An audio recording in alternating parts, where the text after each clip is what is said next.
একদিন এই সুখের দিনে কালো মেঘ ঘনিয়ে এলো। রাজকুমারী মন্দিরে যাচ্ছিলেন।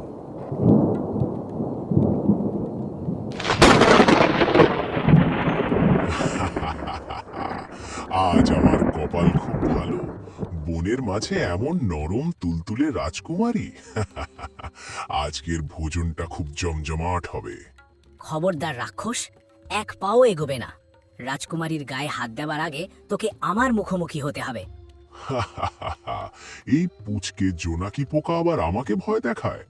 আয়, অনেক দিন কোনো জ্যান্ত পোকা খাইনি। আহ, বেশ নোনতা আর মচমচে স্বাদ তো।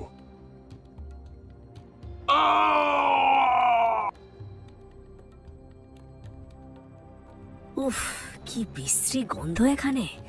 চারদিকে শুধু আঠালো লাল দেওয়াল। ওরে বাবা, দানবটা তো দেখি সব আস্ত গিলে ফেলেছে। দাঁড়া দুষ্টু দানব, তোর ভুঁড়িটাকে আর চালনি বানিয়ে তবে ছাড়বো। Yeah yeah. ওরে বাবারে, মারে, পেটের ভেতর এটা কি হচ্ছে?